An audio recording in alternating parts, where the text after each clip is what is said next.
everyone, and thank you for joining us. I am Leslie Cecil, current president of the Kentucky Optometric Association, and on behalf of the KOA, I would like to thank you for joining us today for today's webinar, whether you are here live or listening to a recording at a later time.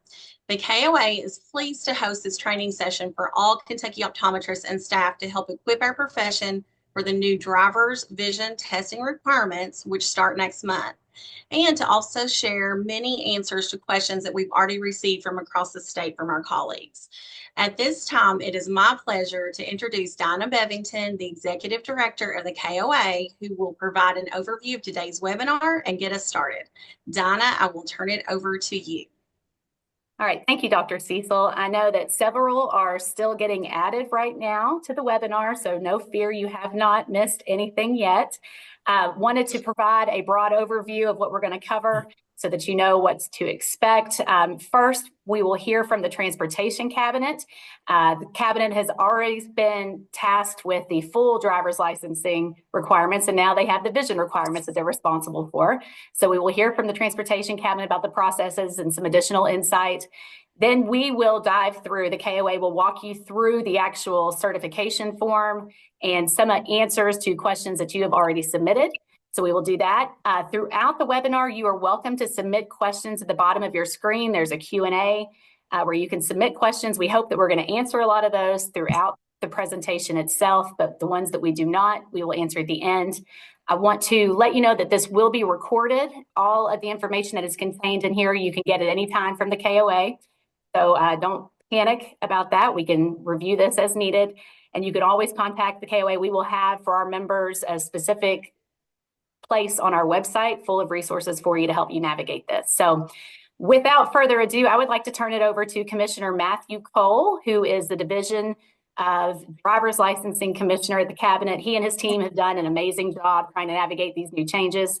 And so we're just really grateful that they are here this afternoon to talk with us and answer some more of our questions. So Commissioner Cole, I'll turn it over to you. Well, thank you very much, Dinah. We're pleased to share this information with you all today, just give you a better overview of the program, how it's going to be executed. So without any further ado, I'll jump right in and get started. Let's see here. Here we go. So essentially, starting January 1st of 2025, all Kentuckians must undergo a vision screening to renew their driver's license or permit. This new state law promotes highway safety by ensuring all drivers maintain the required vision standards for the roadways. Vision exams performed by optometrics and ophthalmologists can satisfy the requirements for patients who are due to renew within 12 months. I'm going to go ahead and hop into that renewal period right now because that can be a little confusing on dates. So when you pull your driver's license out, you have an expiration date on it. Whether you have a 4-year license or an 8-year license, you can renew that license once you get to a 6-month window, what we call the 6-month renewal window. So six months prior to expiration date, any transaction that you do with your license will trigger a renewal. So if you come in and you needed to do a name change, an address change, you wanted to update to a real ID, there's no option for you to just get a license for the remaining 3 months and 2 days of that. So in that 6-month window, you will renew. So that's where people are going to want to work this into their office parameters, is essentially part of the onboarding of the patient into the offices. A good best practice would be, are you renewing your license sometime this year or in the next 12 months? Because the form that will be completed upon this screening, it will be valid for 12 months. So if they say, no, I don't renew for 6 years, don't worry about the form. There's no reason to do it. They don't need it. So if they say, yes, I renew tomorrow, my expiration date is tomorrow, or it's 12 months away, then feel free to use that form that they can use. So just wanted to clarify that can be a little squirrely, but we don't want to put any more work on you to sit there and say, well, I'm going to fill out a form for you every single year when obviously we only need it when they're getting to that renewal window.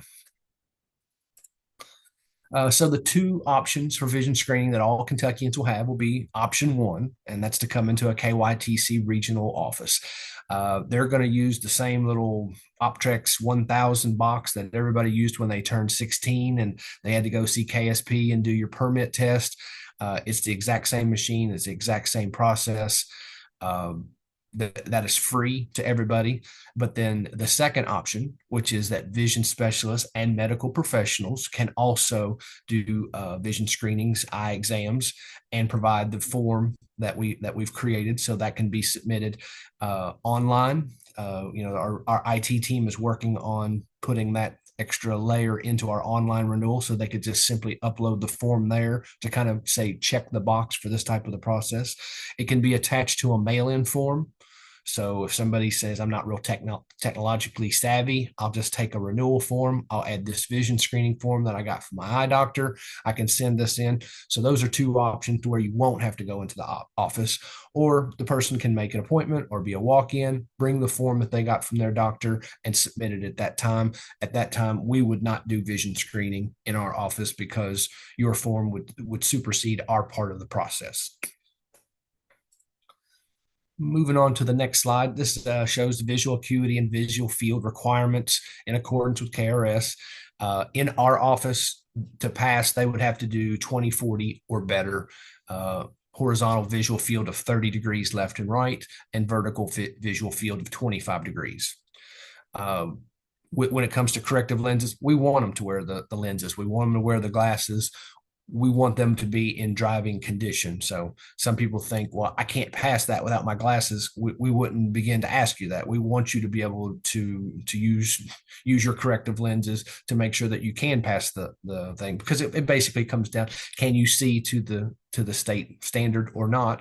And glasses can help to cover that deficiency. So in passing patients, this is the section that we've kind of snipped off the form. And so you would complete the appropriate section to reflect that there's a passing screening. So in the pass there, you give in the original form, the first check, you're attesting to the fact that the person meets all of the requirements and should proceed with their renewal in our offices. The second box says, their vision has been corrected with lenses, but that should be reflected on their credential as well. So again, the form is valid for 12 months from the patient's eye exam at your office. And like I say, all they have to do is work the math to see if they're going to be in their renewal window during that 12 months to see if it's necessary at that particular office visit. So for failing patients, this one probably won't go as well for everybody. But the second box there shows the fail, and that would be where the person does not meet the standard. They may need additional treatment, surgeries, anything that falls to your all specialty, of course. And then we would ask that you submit a copy to us via email or mail. You can mail it to us, your choice, either way. That way we can put it on the record that we know if a person comes in, they have an issue, kind of thing. We don't want it to be lingering. So that's just part of the good communication of the process there. As for promotional materials, we'll have rack cards, posters, handouts, banners, social media graphics, and digital ads. Those can all be obtained by reaching out to Drew Roberts there at the bottom. There's his email address. If you have any suggestions on other materials you think you may need, just let us know, and we can always put that into consideration. We want to get the word out. We want to make it a positive thing. This is going to get people either the eye care that they need to be able to see, or it will get them off the road so they're not a danger to other people. As the chief administrator for the medical review board, it's one of the worst things in the world to know that you're taking someone's driving privileges away, but you kind of have a choice. You're either taking this one individual off the road, or you're putting everybody else at risk. And that's a tough thing. And I know that, it's something that you all will share as well, as there's going to be a lot of pressure from patients to say, me, we went to school together, kind of thing. And we all have to be diligent due to the legal liability of these transactions. When someone attests on that form that someone meets the requirements, that's putting somebody's legal name on the line, and it's not worth it for any of us to to not be 100% accurate on all these transactions just due to the liability that can be attached to them. So not to bring everybody down, but just to make sure everybody's aware, it's kind of a reality of what we face every day. That's really all I have in the presentation. Obviously, I'm open to take any questions. I have Tina Ferguson's name down here. She is our assistant director in the Division of Driver's License that's kind of spearheading this program. So her email address is there. If you have any questions after the fact, feel free. This is not a one-time thing. We're open door all the time. You can send me emails. You can send her emails. Ask us questions. Make sure you feel comfortable. I know that there's some frequently asked questions that are going around that'll be covered. And if we can help fill in any gaps, we're always glad to do so. But I know I threw a lot of information at everybody. If there's, Donna, do you want me to go ahead and take some questions now, or was there something else you wanted to hit on before then? No, let's go ahead and hold off and walk through a couple more of the questions we've already received. And I think maybe that may help the additional questions we received. So thank you so much for giving that additional insight. I am going to now share my screen, and hopefully you can see the actual driver's vision testing certification form. We've had quite a few questions about this, and so I thought it would be helpful just to walk through this actual form that Commissioner Cole was just mentioning. We will also talk about the different things you need to do as part of your exam and what your standards are. First thing here, if you look, this form is revised December of 2024. A prior form was circulated. If you already filled out one of those forms for your patients, it is okay. There were no substantive changes. My understanding is the cabinet will accept these beginning in 25, even if it was the older form. Do not panic. But from here forward, please utilize the 1224 program, or the 1224 form here. The first part of this form is exactly what Commissioner Cole just walked through, which was the different processes that can be utilized, how they submit the form directly to the Division of Driver's Licensing. If they pass, they bring it to the licensing site, and if not, then it is mailed separately. So again, this is just outlining what that process is. Moving down to section 1, this is what the actual driver or your patient will be completing. This contains their information.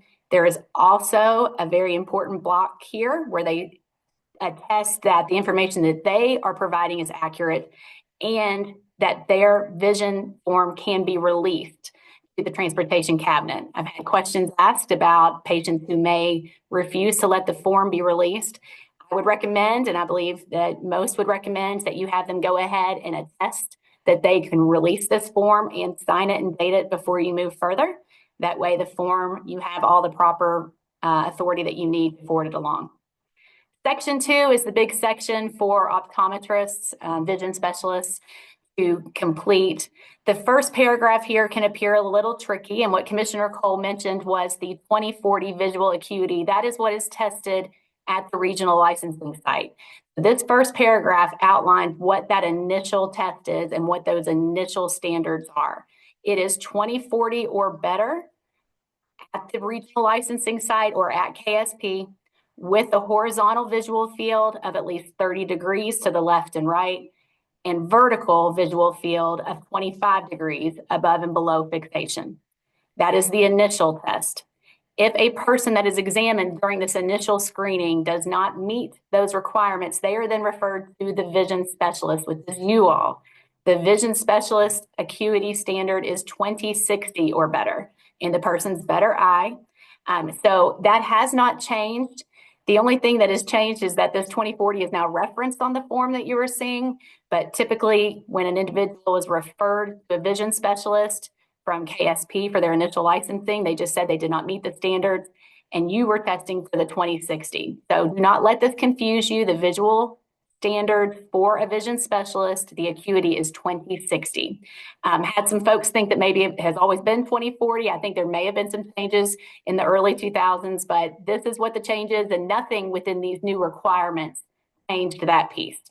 So the visual acuity is 20/60. Scrolling down, once you've tested for those different criteria, this is the pass and the fail section that Commissioner Cole just went through. The first box indicates that they met or exceeded those standards. and then that you will provide the original copy to the applicant or to your patient.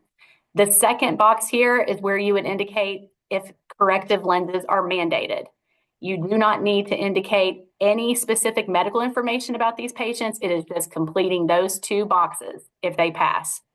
Similarly, if they fail, you mark the first box here in this gray form. You provide the original form to the applicant, and then you are going to mail it on to the Division of Driver's Licensing, which is what Commissioner Cole just walked through as well. The next section is for those people who are the credentialed specialists, and we'll get to that in just a moment. But you would complete this first block. Then down here in section 3, this is the actual certification and the reporting. First block here, you indicate you're the vision specialist, licensed to practice optometry. Your license number goes here, as well as obviously licensed in the state of Kentucky.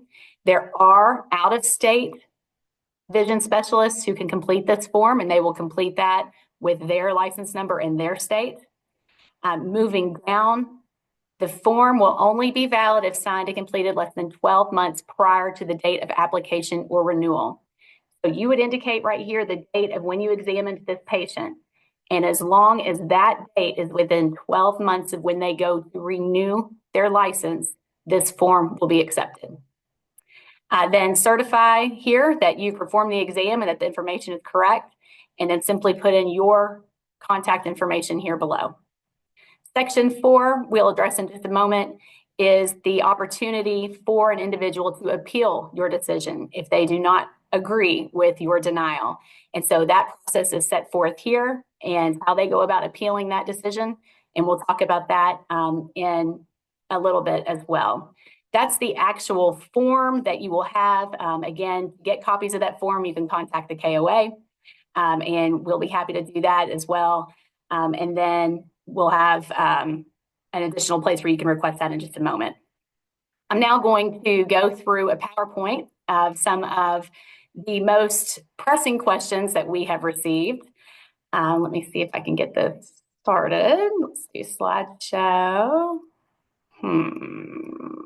You know, this is always going to work this way. There we go. Okay, so again, important highlights and frequently asked questions that we've already gotten. So bear with us and we'll kind of walk through this and then answer your questions at the end again, as indicated. Quick reminder, Commissioner Cole just went through this, but all drivers, regardless of age, are required to meet these minimum standards starting in 2025. So this is drivers who are going to be renewing their driver's license or getting their license reinstated, and it still applies to drivers who are getting their initial driver's permit or license. So the same vision standards apply for all licensing actions starting in 2025. Previously, as this group is really well aware, only drivers who were getting their initial license, typically around the age of 16, were tested. So this will apply again to all drivers. There are 2 exemptions to that. Individuals who have an active CDL license, the commercial driver's license, they already get their vision tested annually. So they do not have to go through this additional testing process. And then also there is an exception for the military and spouse who will be renewing their license. So those are the only 2 exemptions that exist. There are 2 ways, as Commissioner Cole mentioned. You can get your vision tested. You can have your vision tested, on site for free at one of the regional licensing sites or by KSP, or you can bypass that with the form that we just walked through. So this was something the legislature wanted to make sure was as easy as possible. For those who may not be aware of the new requirements, it will be there available on site for you for free. For those who want to bypass it, they'll have that option as well. They already see their doctors on a regular basis. This makes great sense. How are the on-site vision tests conducted? Commissioner Cole mentioned this already, that there will be the typical Optec 1000 vision screener that is currently used by KSP. KSP will do that for the initial licensing. They are still responsible for that portion. For those who are renewing or getting their license reinstated, that will be at the transportation cabinet at those regional sites. And they are using the exact same Optec 1000 vision screener. I actually had the opportunity to go look at it earlier this week and see how it will work. It is not too laborious to take. It's very quick to administer and get done. If a driver passes on site, they're able to then move forward onto their next licensing sites. But as we know, if a driver does not meet those minimum vision standards, then they are referred to a vision specialist, which is optometrist as well as ophthalmologist, for that additional testing and additional vision correction. So that is how that process works. When, completing the certification form I walked through, there were 2 different boxes. Vision specialists can complete this form, but there's also an additional group of individuals who can complete it. So we want to make sure that you're aware of the 2 different types. Obviously, vision specialist, optometrist, and ophthalmologist, you will complete a form when someone is referred to you because they failed the initial test, or you may have a patient ask for the form to bypass the on-site test, whether that's part of a comprehensive exam you're already, providing, or an additional individual just contacts your office and wants the form prepared. So vision specialists will complete it in those 2 instances. There are also a group of certified medical specialists that will be approved to complete these forms. Those are approved physicians, osteopaths, and advanced practice registered nurses, APRNs. That is a completely different process to be credentialed by the Transportation Cabinet, and they are only providing that initial form. So they provide that the screening for that initial form. If someone fails that form, it gets then sent to a vision specialist. So are all licensed physicians, osteopaths, APRNs able to complete the form? No. They have to be credentialed by the Transportation Cabinet, and then they are eligible to start completing those forms. They'll get a credentialed licensing number that they will then supply on the form.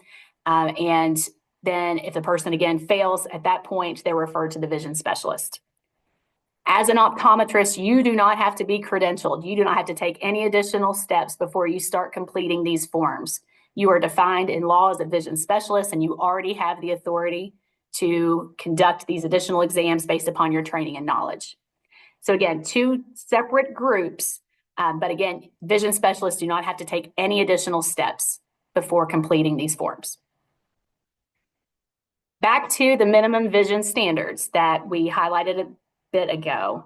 Visual acuity of 20/60, best corrected in at least 1 eye, and horizontal visual field of at least 30 degrees to the left and right side of fixation in the better eye, and vertical visual field of at least 25 degrees above and below fixation in the better eye.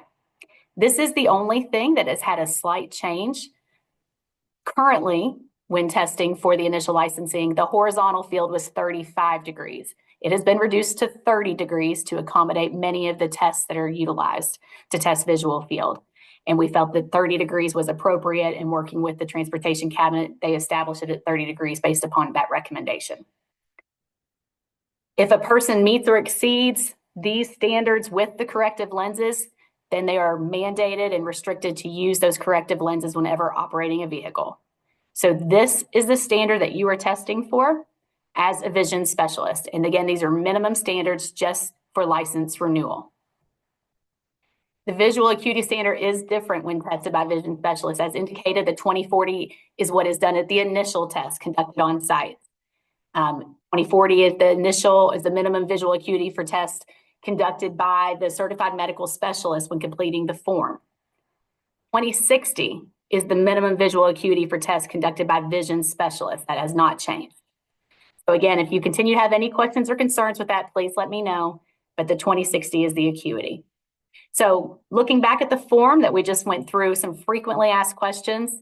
Where can an optometrist get a copy of the form? I mentioned earlier that you can get it from the KOA. It is not available on the public website. The Transportation Cabinet has concerns with posting these forms and making them too available. You always have bad actors in that respect. You can also request a copy from the Transportation Cabinet at the email that is listed here. Again, all of this information is available at any time, and we will be providing FAQs with all of this information as well. But that is where you will be getting the form. Patients or a referred driver that comes to your office will not be provided a copy of the form. When they fail on site at one of the regional licensing sites, They're given a specific card that just directs them and tells them what their next steps are. They are not given the form that needs to be completed. Big question that we continue to receive: can I complete a form now for an exam that I have already completed? The answer is yes, you can complete that form. The exam must have taken place in the 12 months prior to when they renew their license. So as indicated on that yellow box on the form, if your examination, the date of your exam is within 12 months of when they go to renew their license, that form can be accepted. The cabinet will only start accepting the forms in January, but you can complete those forms now. Here's an example. You complete an eye exam October 1, 2024. Their license expires February 1st, 25. You can complete the form and they'll be able to submit it at that time. Is a completed form required by all drivers to obtain or renew their license? No. This is only an optional way for them to bypass the on-site testing that is conducted either by the Transportation Cabinet or KSP.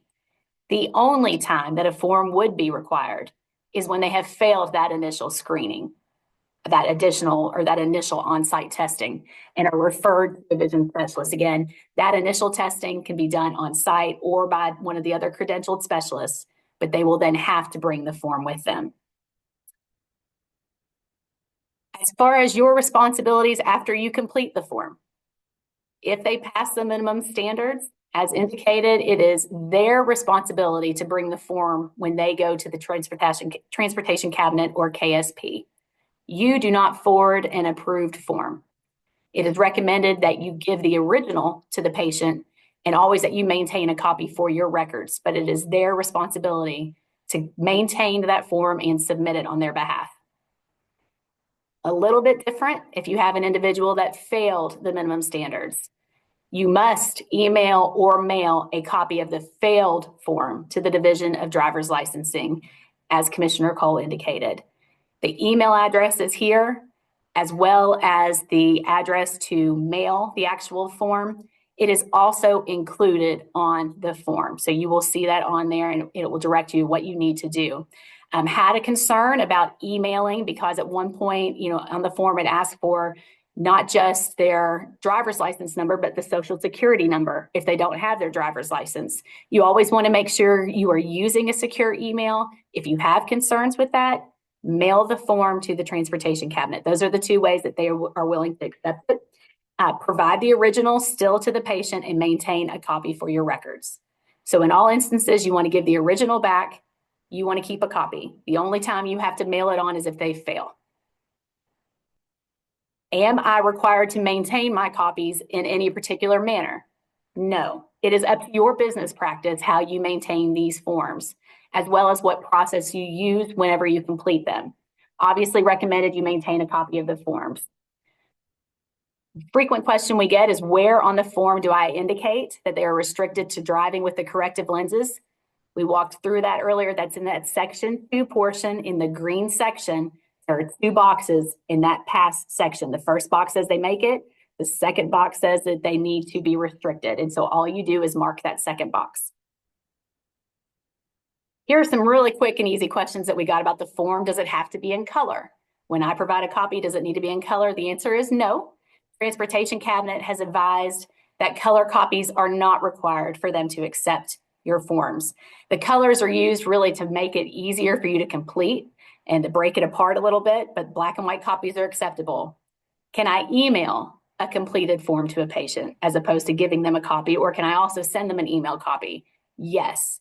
Cabinet has advised that if you prefer to email the form rather than give the copy, that is fine.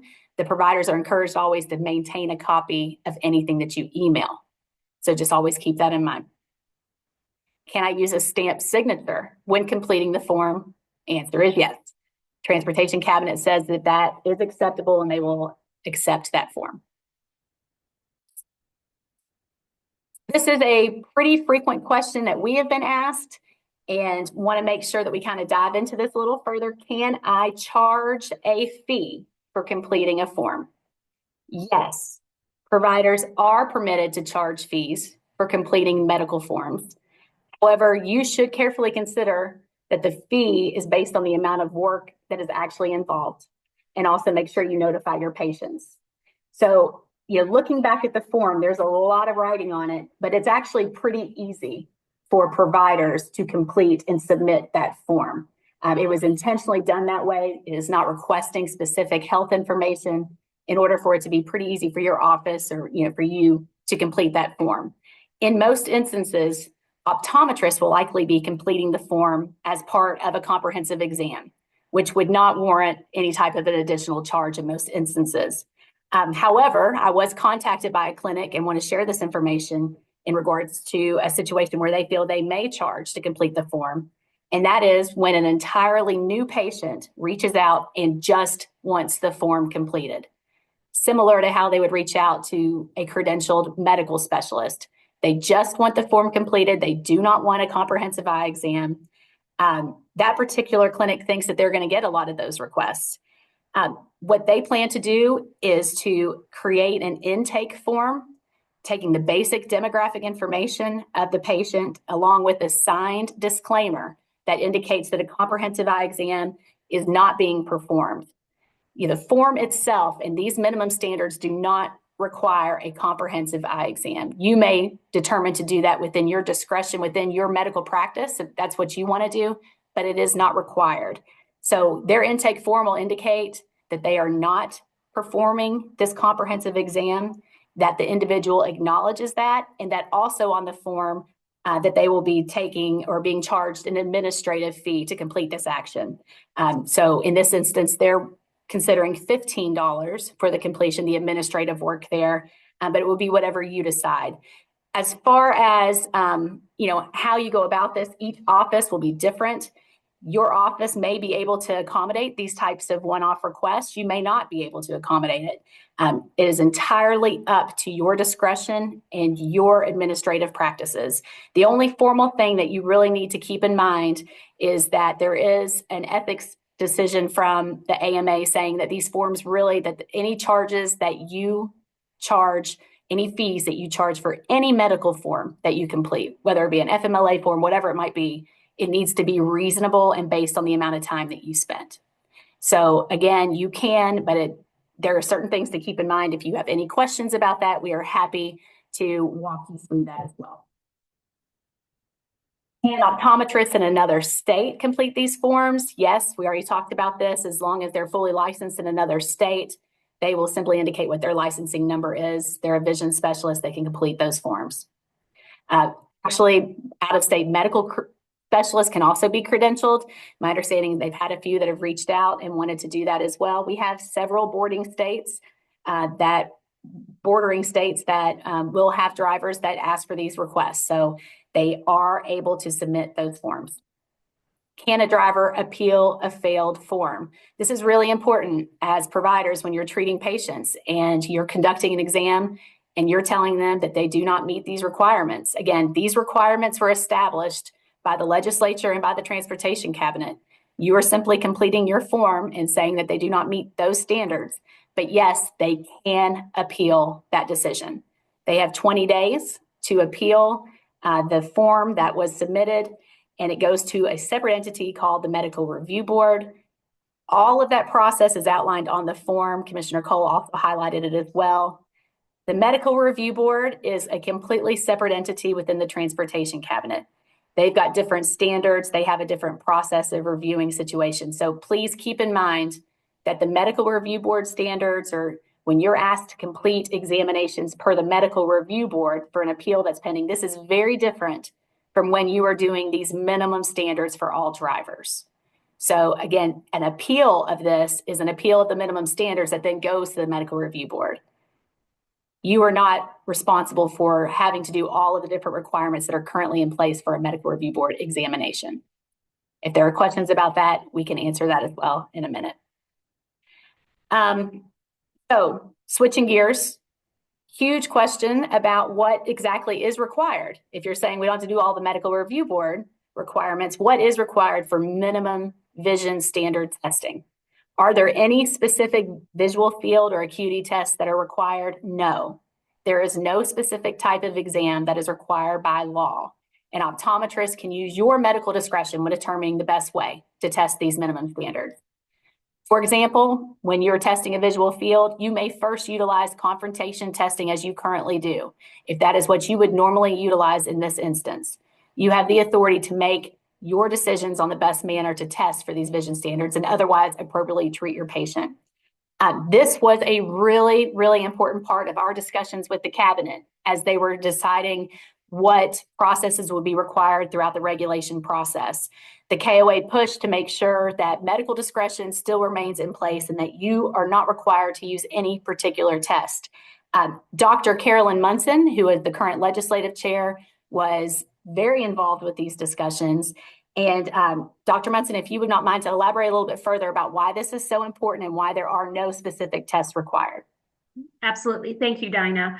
So for everyone performing a comprehensive exam, or if you are going to choose just to do a screener for the visual acuity and then the visual field, you will go through the exam like you would any other normal comprehensive exam. So if you use confrontations to evaluate visual field and you feel that the patient passes confrontations, then they meet the requirements. If your office uses something like a frequency doubler or another visual field screening and the pre-testing and they pass that, then they again pass the visual field screenings.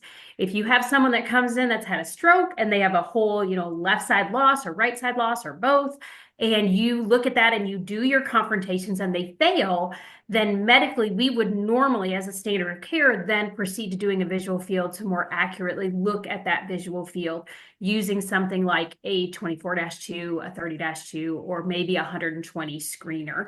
So you will use your normal discretion that you use every day on all of the patients that you see to decide which specific type of testing you use for a visual field.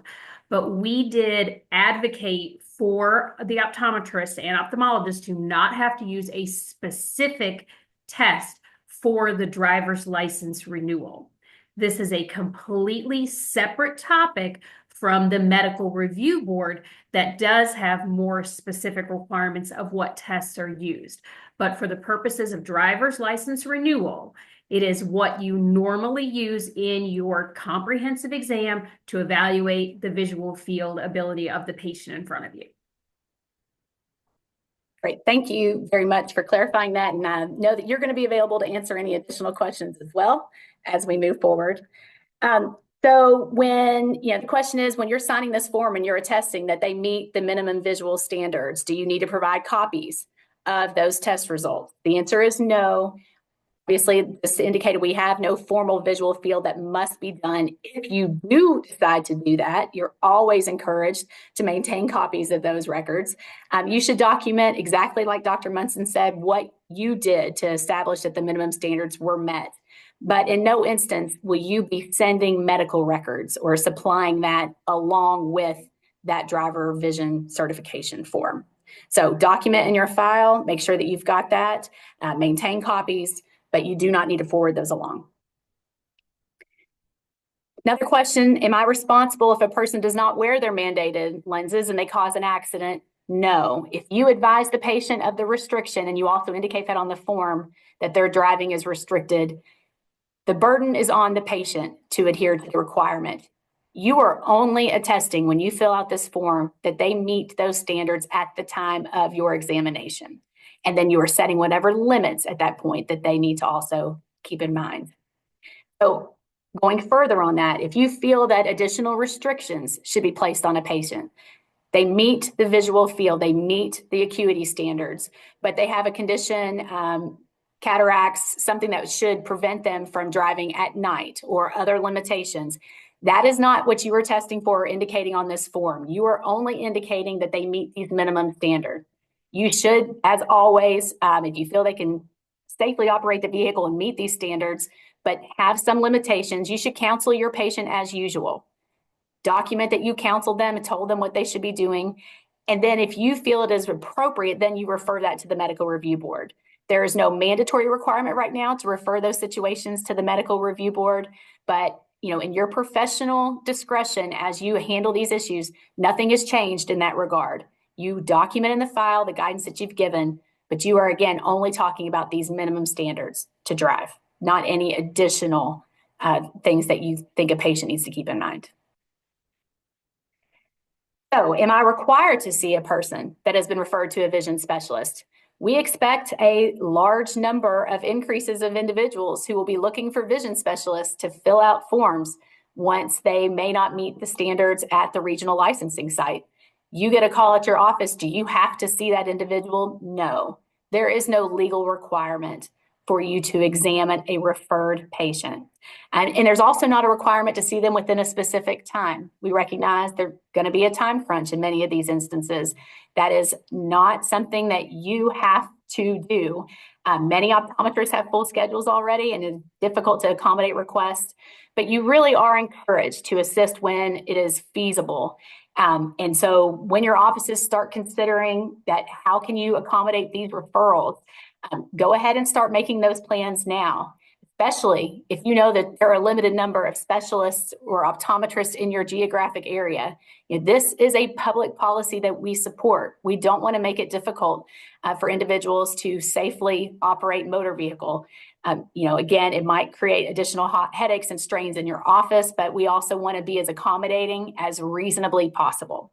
So there is no requirement that you have to, but on behalf of, the visual specialists, it is something that we want to obviously support and help accommodate when possible. So some additional things to consider before we get on to any specific questions today that were raised. Determine what process will work best for your office. Consider asking whether or not they have an upcoming expiration date during your patient intake, as Commissioner Cole indicated. Consider how your office will handle the various types of requests to complete the form.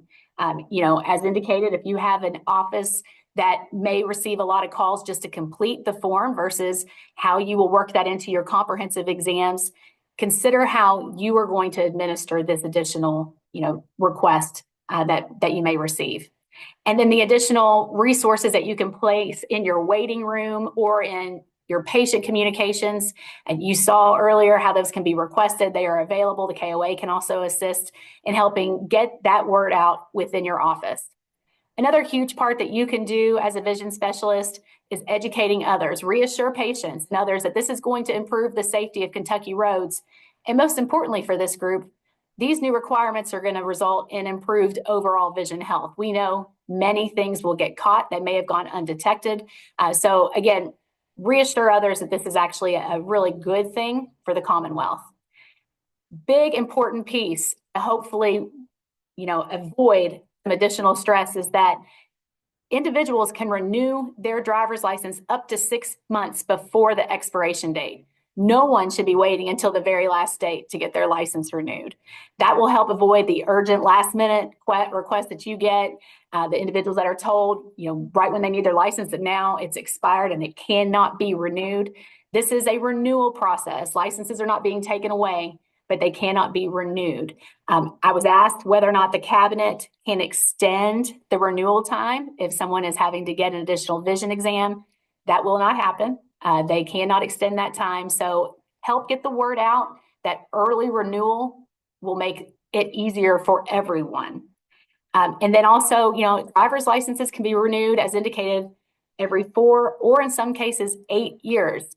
So encourage your patients to return for routine exams between these license renewals. Encourage them also to reach out if there are vision changes, but also keep in mind that if there are vision changes, within those 8-year time lapse from when you last saw them, you are not responsible for that. You are only attesting that they met the standards at the time you completed the form.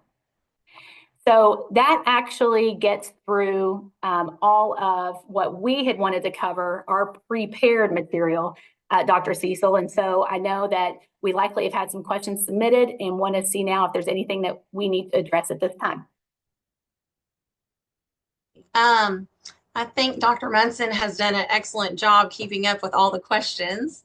And so I'm trying to look and see if there's any open questions. Dr. Cottle had asked if we are obligated to report to the medical review board if they don't meet the requirements. But but I think that you just maybe answered that. So Yeah, that is up to the doctor's discretion. So if they fail either coming to get their form for their driver's license, or if it's just someone who comes in and does not have 20/60 vision in their better eye or the vertical and horizontal visual field requirements, there is not a mandated or obligation for the vision specialist to report them to the medical review board. Okay, any other questions, anybody? You can either raise your hand or type the question out. I think we give everybody a few seconds there to just in case. Carolyn, were there any questions that you answered that you don't feel like were covered? I mean, I think that everything was covered, correct? But I know you answered several questions. Was there anything that you want to No, the one thing that did come up is that if you do not have a HIPAA compliant email, you may not want to email that information to the transportation cabinet. You may want to just go ahead and do traditional mail for something like that. But other questions, either I've answered in the Q&A or Dinah has done a great job actually addressing them within the content of this webinar. Yeah, and Dinah and I were talking, I think, earlier this week about that. If you don't have a HIPAA compliant email, you can actually mail the form in. So that would be the alternative, correct, Dinah? Yes. Would be to mail the form. Yep, that's correct. And it is on the form as well. The majority of what we covered as well will be in a much easier to utilize FAQ document rather than having to go through and listen to the 45-minute presentation. But as always, if you have additional questions that were not covered or just some concerns, do not hesitate to reach out to the KOA and we will be happy to assist. Okay, well, I guess there's no further questions. So we would like to thank you again for your time today and your support on this important initiative. We recognize that it will be a change and a transition, not just for Kentuckians across the state, but also for our offices. As you work through these changes, please do not hesitate to contact the KOA, as Dinah said, with any questions at any time. We are always here, and the staff is awesome. They're amazing, and they're always there and available for you.